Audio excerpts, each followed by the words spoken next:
This is the Reds Down Under podcast, the best place to follow the Reds in Australia. Enjoy the show.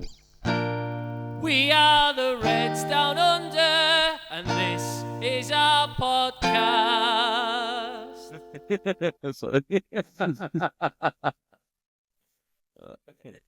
This is Reds Down Under podcast, your Liverpool fan podcast here in Australia. I'm Tom, and I'm your host. I'll be your regular host. And today I've got our kid with me, Jack. Welcome to Reds Down Under, mate. Thank you, mate. It's a pleasure to be here. Yeah. Whoever thought you and I would do a football podcast? Yeah. Right, I want to know. We did a football podcast before, the EPL show. But it was a bit too hard pretending to care about bloody Bournemouth. Bournemouth, yeah. So now I've got a 10,000 seater stadium. Like, it's like you can come on a skateboard. We had more listeners. But look, you're doing this on your own now. You've been out. You've jumped out of my shadow. I know. Well, that's nice. I am his older brother. I do only care about the Reds, really, so that's what we're going to talk about. So, before we get going, got to do a little bit of... Brought to you by Heineken. Yeah, not sponsored by Heineken at all. But if you are out there, people at Heineken, let us know. Yeah, look, first of all, I'd like to thank MagicBox, who are our production partner for this. And to be honest, the podcast wouldn't have got off the ground without them. They're brilliant. Basically, what they do is, you know, like businesses they've got email here, they've got sales there, like all these different assets and programs and everything. MagicBox brings them together, makes it easy. And I've seen them do it. It's really good. So as we grow, hopefully, as our community grows, to, you know, 1 million people or something. Yeah.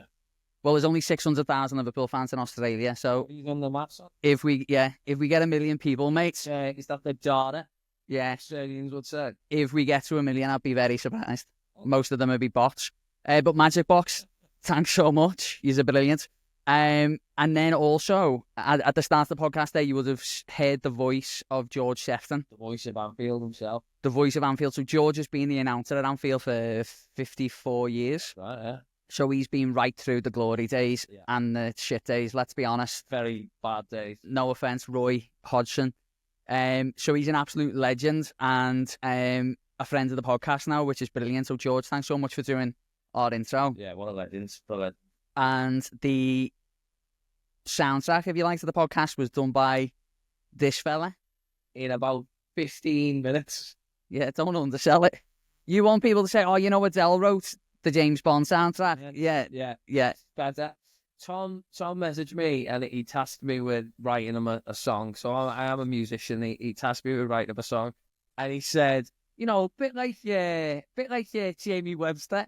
And I went, yeah, sound. I'll just do what Jamie Webster does. Yeah, because it's easy, apparently. He entertains hundreds of thousands of people all around the world. I'll just do what he does. Yeah. So, Jamie, he's great though, isn't he? he is great, Jamie, yeah, big red. So, I did it.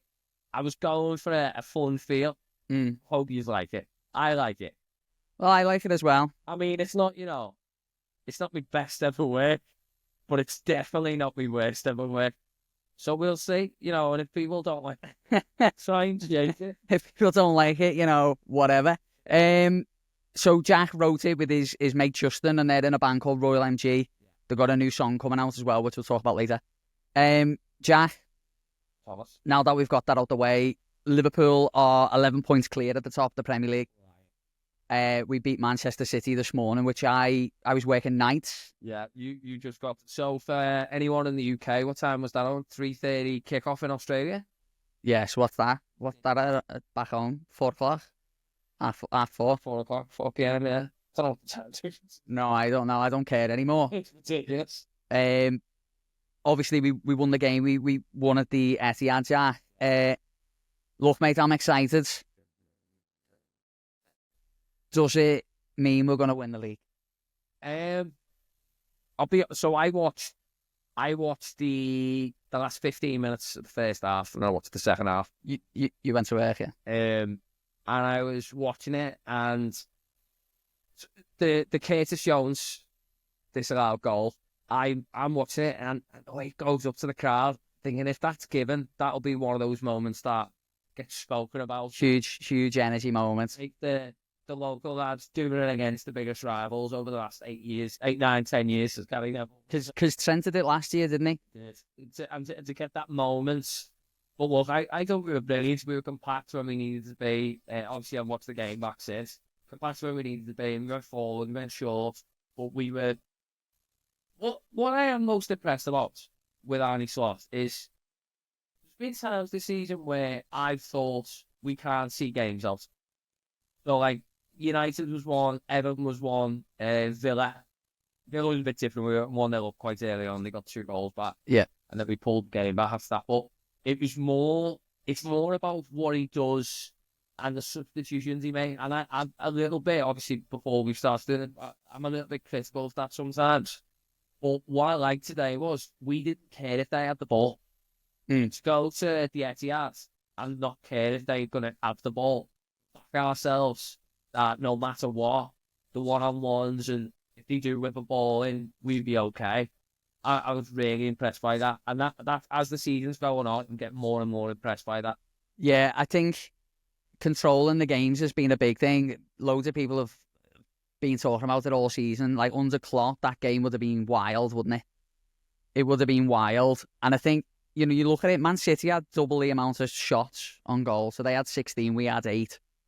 But they never really looked, did they, like they were going to score. They had a couple of little moments. He was offside, but the Mamouche, Mamouche, he looks a player. He does look like... He looks like one of those players where, like, Sob for Tottenham. Yeah. You see them for another team and you think, oh, he got... Yeah. Well, to be honest, he was linked with us, wasn't he? I don't know. Yeah, he was quite strongly linked, I think, through the Salah connection as well, with him being Egyptian. And yeah, I just thought he was absolutely brilliant, actually. And he's very different to Haaland, isn't he? He likes to go wide and everything. But I just thought the way, as you say, we controlled the game was brilliant. I thought that the tactical change he made to bring an Endo on was a genuinely brilliant move, because Sens was getting isolated with Doku, and I think Doku against any fullback who's isolated is going to give him a tough time. Yeah. I think he went past them 8 times in the first half, and I mean, look, Sens got his weakness, hasn't he? Defending, like, but he won't have to worry about that in Madrid next year. Don't have to defend. No, you don't have to defend at Madrid. But I just thought Endo coming on, giving that extra little bit of cover, him and Grafenberg sort of working as a double pivot, was brilliant. Mo Salah, is he the best player in a Liverpool shirt you've ever seen? It's funny because growing up, so for anyone who doesn't, I'm 28, turning 29 in a couple of weeks. Steven Gerrard was my guy. So growing up, like you were older than me. Tom's 5 years older than me. So he had Michael Owen and McManaman and these type players. Robbie Fowler, yeah. God. I just haven't any faith with God. Yeah, it's hard to live up to, isn't it? It's yeah.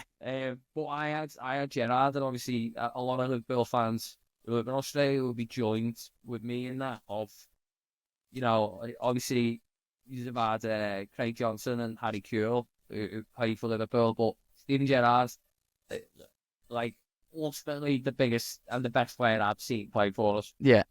But what Mo Salah's done over these last Gary Neville 7, 8, 9 years, is unbelievable. Yeah, unbelievable. I think his numbers have been insane. Ridiculous. I think his numbers have been insane. His game has changed, hasn't it? But there was little moments of the old Mo Salah last night where he'd pin the fullback up, he'd pin Ake up against, and he'd knock it down the line. And how do you say his name? Gvardiol? Who's the big lad? The Croatian lad? Gvardiol. Something like that, isn't it? Gvardiol. Anyway, look, he had a nightmare, didn't he, that fucking fella? He wasn't enjoying it, was he? I wonder if when he was running after the ball, he was thinking, I'll just say my name. Yeah, I'll just...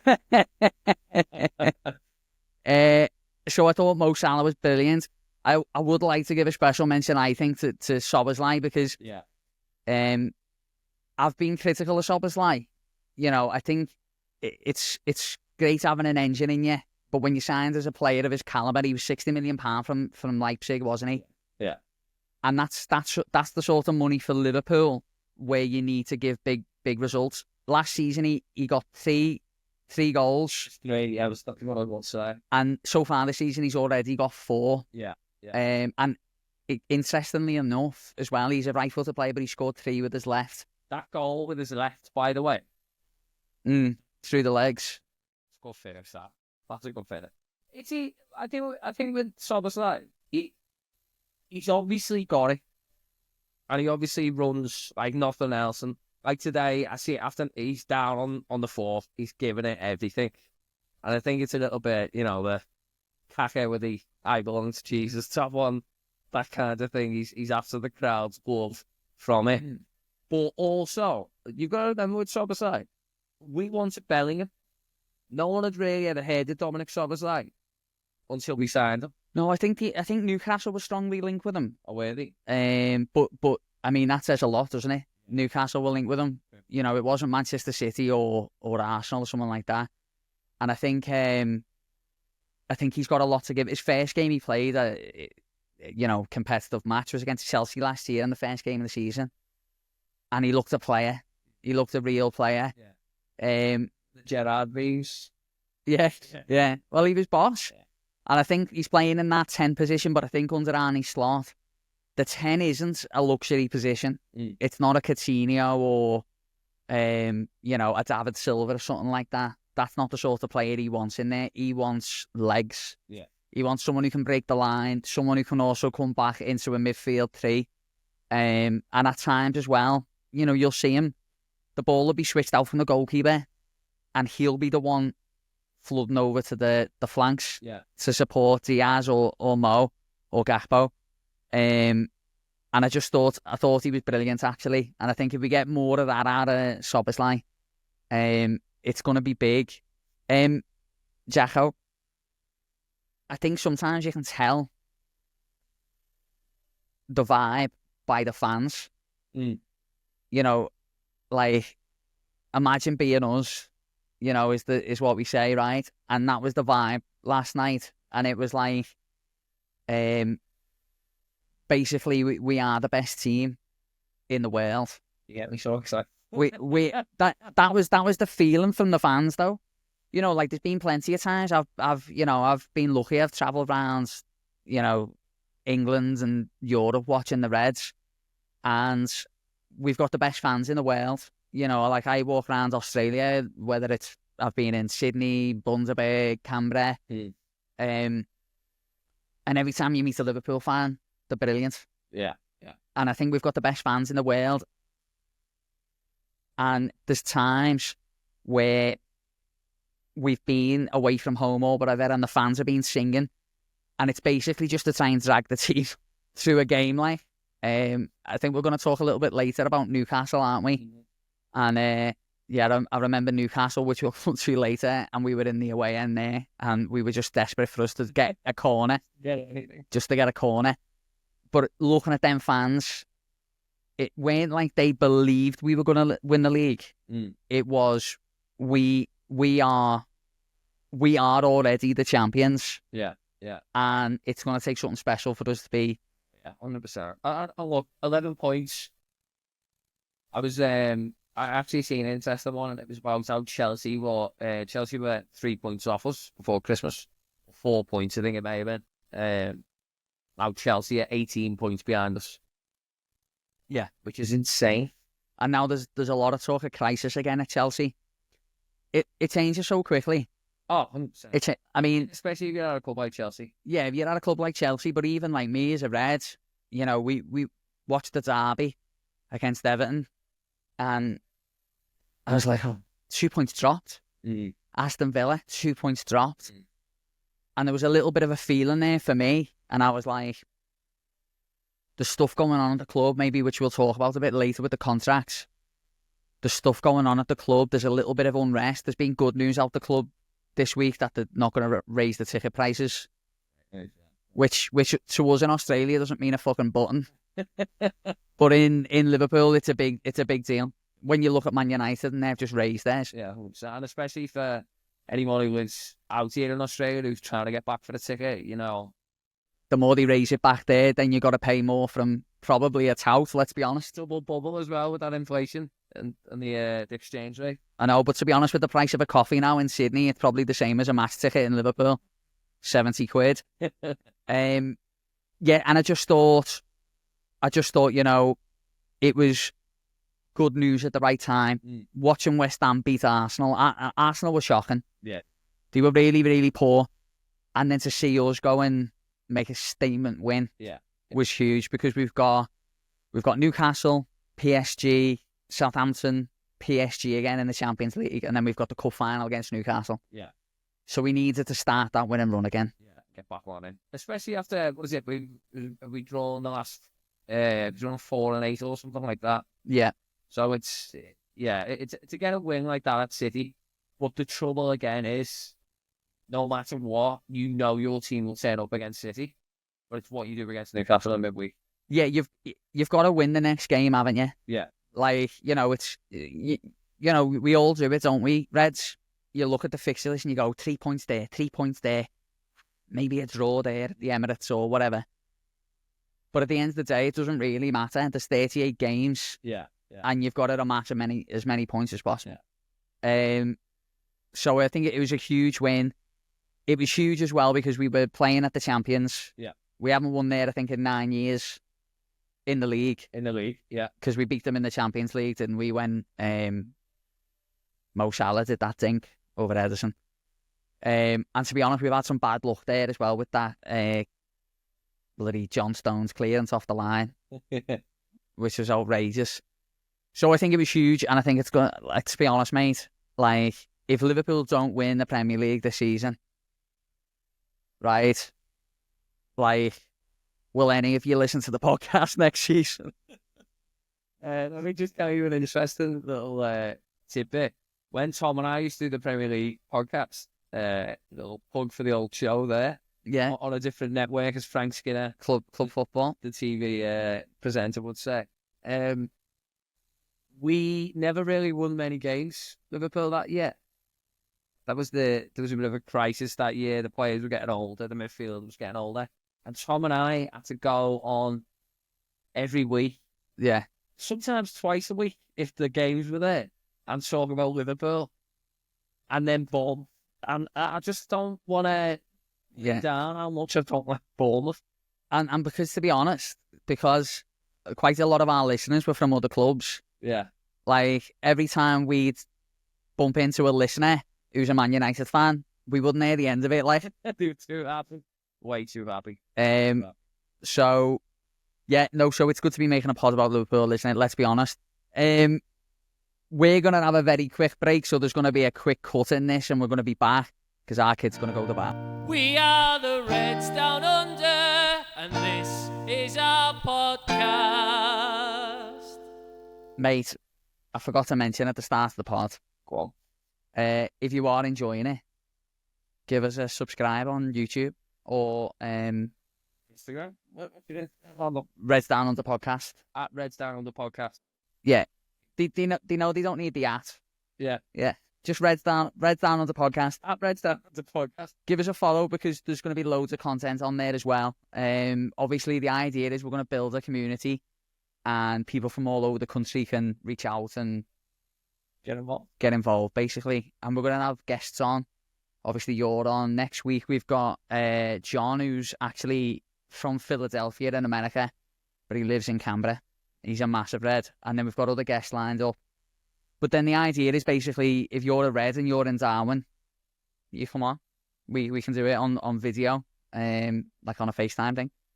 And also give us a review if you're listening to it on Spotify and Apple and you don't hate it. That's really important. Makes a big difference, yeah. Well, Tom's not somebody who likes asking for help. Not even if it's to charge some more equipment that we're using today. Yeah. He didn't ask for help. And that's why it suddenly seemed darker out in Australia. It does go dark quick, doesn't it? That's why we took so long having a beer, because I forgot to charge the laptop. But not to, ruin the illusion. Jack. Thomas. Obviously, we've got a big game against Newcastle coming up, which we'll talk about in just a second. Yeah. We did put out on at Reds Down Under for people to send in questions. One of the questions was, tell us about your match day routine when you were back home. Oh, it's been a while. So I've actually lived in Australia 6.5 years now. How long have you been out here now? You come A year later than you, yeah. 5.5 years you've been here. Yeah. So my memories as a kid and then as a bit of a youngster going, being like 20, 21, are going. We always had the same pubs we go to before the game. King Gary. The King Harry, and was the 12th man up? Not the 12th man. What was the other one there on the corner? The big one. Where Tom met John Bishop. That's where I met John Bishop. No, that was in the 12th man, wasn't it? No, I don't think it was the 12th man. But yeah, we always have a tradition of the pubs we go to. Obviously, the earlier kick-off was sometimes better because you get up. Bacon Sarnie. The old man or Tom, it's the same for this, wouldn't like to tell me I had the ticket for the game until the morning off, just to add to the anticipation. Like, oh, where are you going to watch the match today? This is when I'm a little kid. When you were about 17 or something. Yeah, full kit on. Yeah. Shin pad. I'd have my kit on ready. I'm thinking like there was a game I remember we went to Arsenal, and it was the Peace Crouch hat-trick.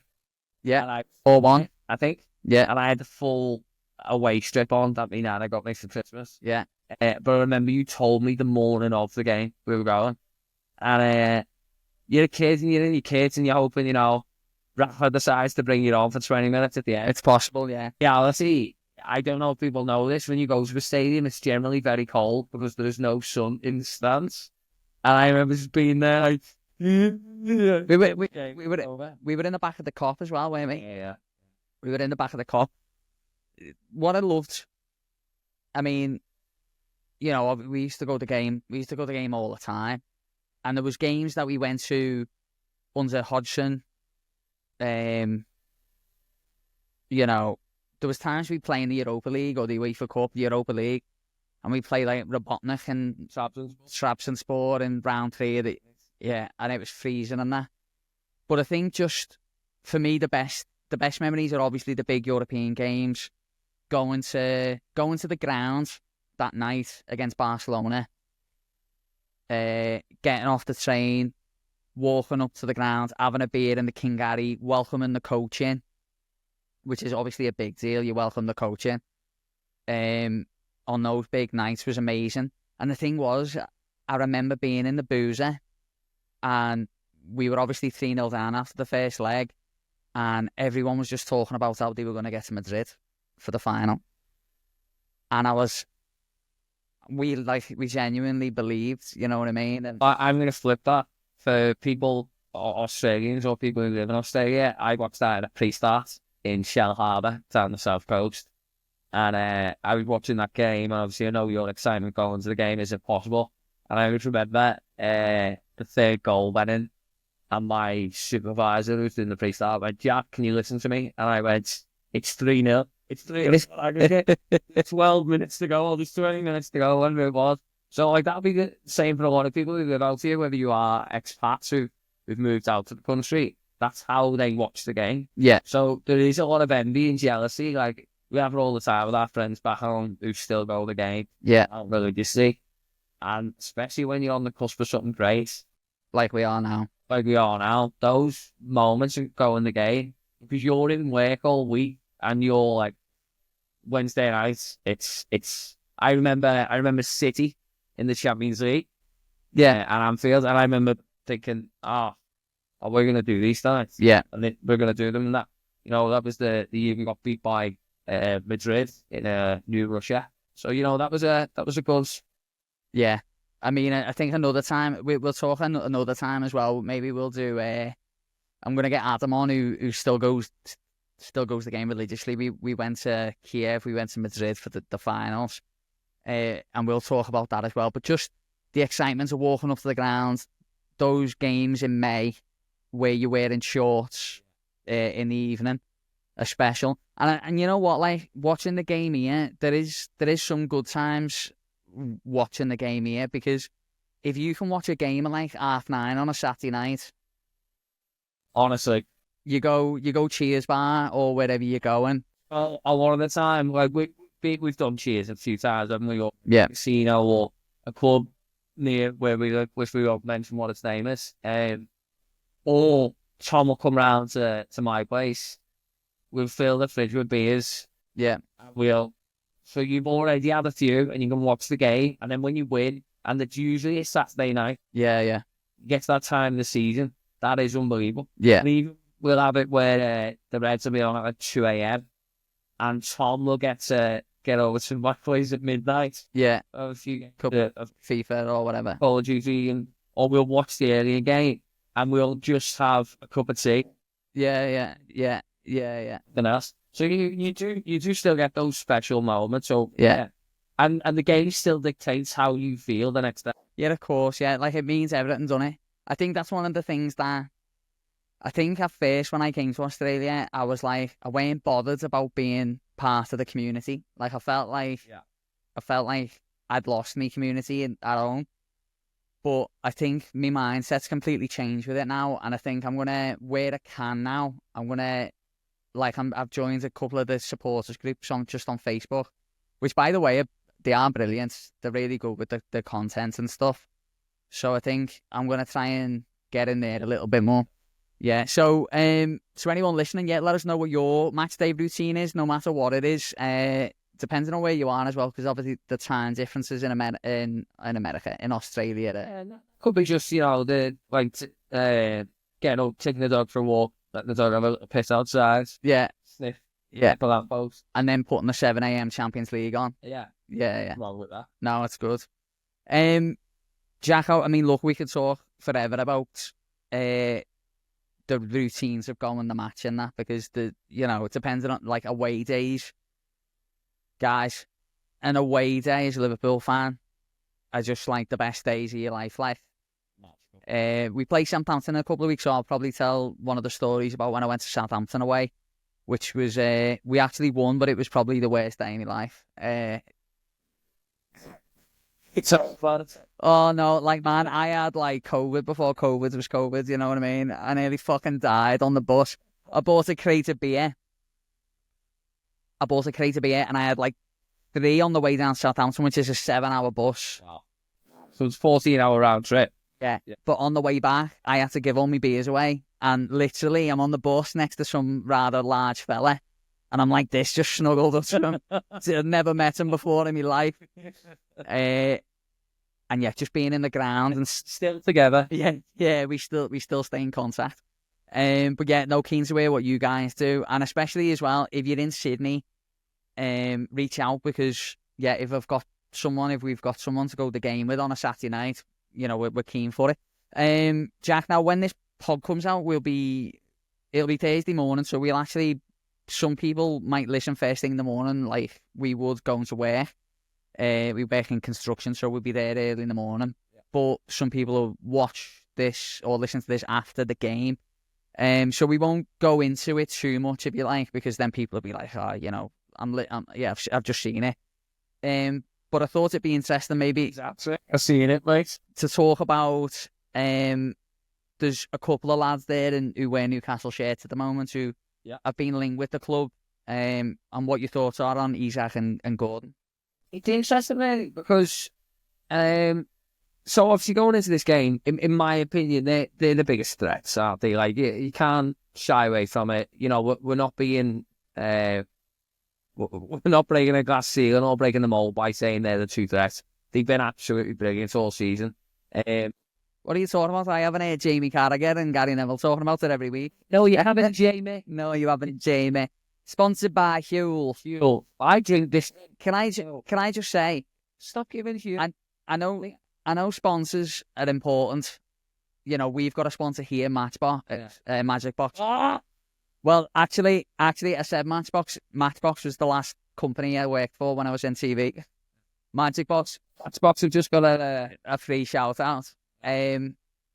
So yeah, like we've got MagicBox, and they've been like instrumental. So like your sponsors are important, because the more sponsors you get, the more cool stuff you can do. Yeah. Like I've got a dream that at some point in the next couple of years, we'll be able to do a giveaway where I'll be able to take a couple of Reds to Anfield for the game, Yeah, and we'll fly them over, and on sponsors. yeah, like, and no one will have to pay a bean.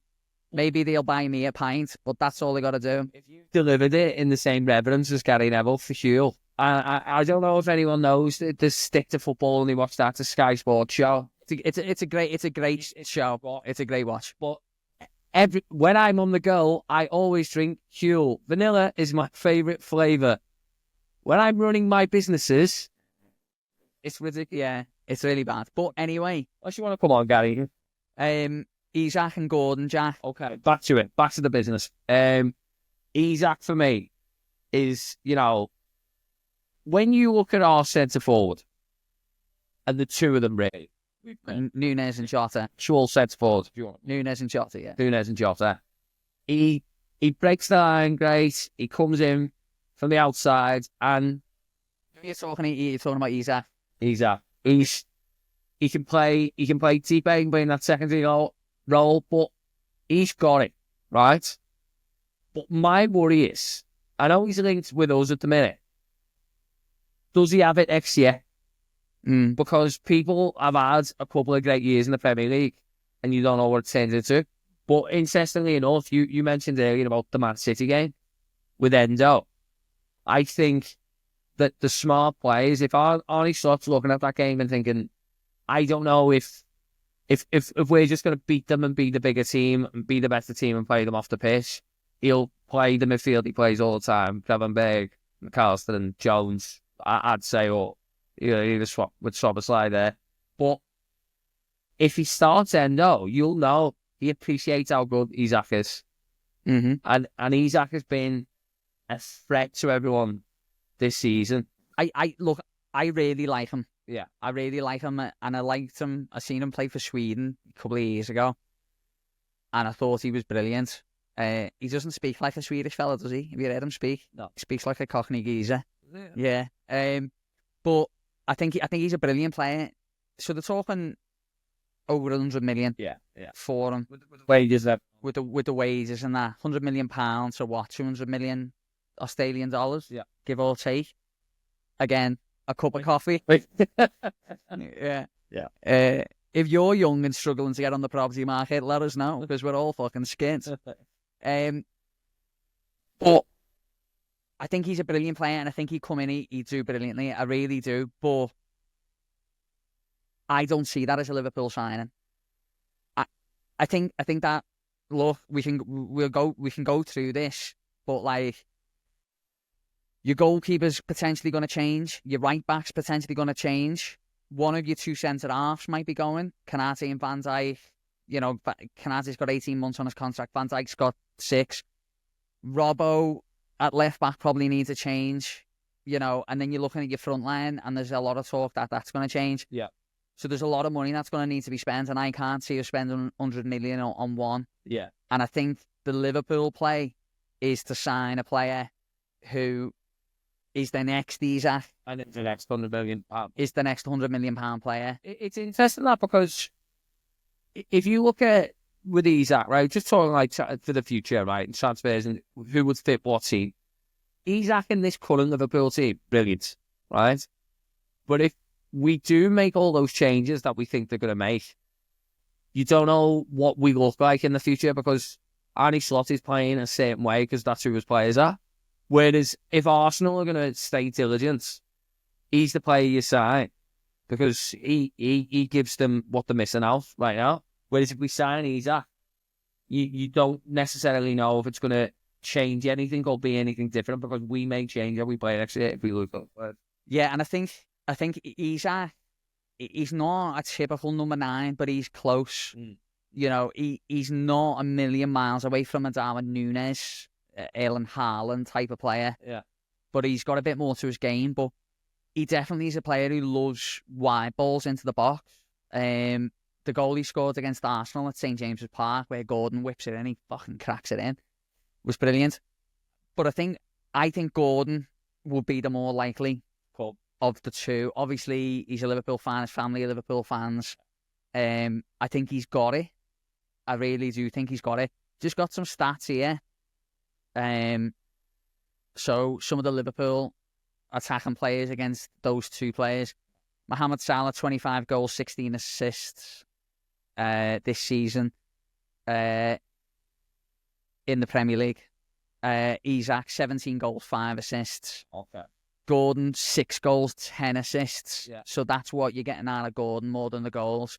And Luis Diaz, 8 goals and 2 assists. So if you're looking at it, you know, let's say, yeah, Players around Salah. yeah, It's insane. yeah. And it's insane. I never realised. So Salah, like, Gakpo's been doing brilliantly. Jota comes in and does a job when he's fit. Nunes has his moments, but then doesn't have a lot of moments. Luis Diaz has been brilliant, started on fire. Mm. You know, a lot of them goals are from the start of the season. Yeah. So I think there is space for those sort of players. I think, for me, I look at Newcastle, and actually there's those two players alike, but there's two other players in that team who I think will benefit Liverpool just as much. One would be Guimaraes, the centre midfielder. I think he's got it. He's the Brazilian lad. Yeah, he's skillful, but he's aggressive. Like McAllister this season's made the most tackles in the Liverpool team, and I think that says a lot. And I think Guimaraes will be that. And Lewis Hall, the young left back, who we signed on FIFA, and he got 9 red cards. But that's because our kid doesn't know how to jockey. No. Right, so little Yoza, a question I'm going to ask all guests who come on is, if it was in the Champions League final and there was a player from anyone in the Reds' history, so it doesn't even have to be a current player, to score a last-minute Champions League final goal to win the cup, who would you pick? Because whoever you pick, the next person won't be able to pick them. I like that. Yeah. It's interesting. It's very good. I'm very good at stuff like that. You know what? Yeah.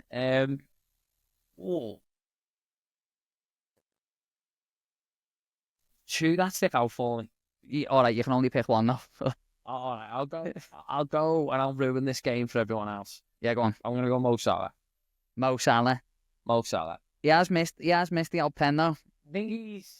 I don't know if I'm right in this. I think he's had 50 odds for Liverpool. I want to say 50, 52, maybe 50 pens. I think so. And I think he's missed 10 or 11. That's a lot. 1 in 5. But for a penalty taker, Mm. you know, like, someone's going to say Stevie on this. And we both remember when he got bloody options set. Yeah, but he was doing us all a favour, wasn't he? We Fucking hell, mate. no, I go Mo. I think obviously got the big one in the Champions League final against Tottenham. Again, Tom was at. You were at that. I had to go with. No, well, I went in the game. No, You were in Madrid. I was in Madrid, yeah. So yeah, and I'm sure you'll talk about that on another pod. Champions League finals and big finals, whatever. But I think for me, it's Salah. I think it's Salah. It is Salah. But it could be someone else. But no, I'm sticking to my guns. Mo Salah. All right, fair enough. Look, You know what it is? He steps up, and sometimes he hits them, and you think, that ain't even that good of a penalty. no, but who was that pen he scored the other week? He put it in the top corner. Who was that against now? Wolves. Do you get a pen against Wolves. I think it might be. It's been the game before, I think it was the game before. but you're watching him and you go, like it's nothing to him. They're not picture perfect pens. Mm. He's got that much belief in himself, and it's so funny watching him because his eyes are just on the ball, and you can see just going through. Some mantra, some sort of mantra, yeah. And it's, you know, you it's this Ronaldo's, you've trained your whole life for this. You do this is what you do. You score penalties. But with Mo, it's the same. Sometimes he takes them and I think he's going to miss this. And generally, when I think he's going to bury them, he misses. Mm. And when I'm not so confident, and then he scores, and I go, never in doubt. Yeah, I'll go Mo. All right, Mo Salah is Jack's pick. Before we go, mate, into the great abyss, which is the end of Monday night, this podcast is going to be out on Thursday. You've got a new song with Royal MG. Yeah, got a song coming out. Sorry, mate, that's all we've got time for. Yeah, no, go on. I think it's actually coming out on the 14th of March.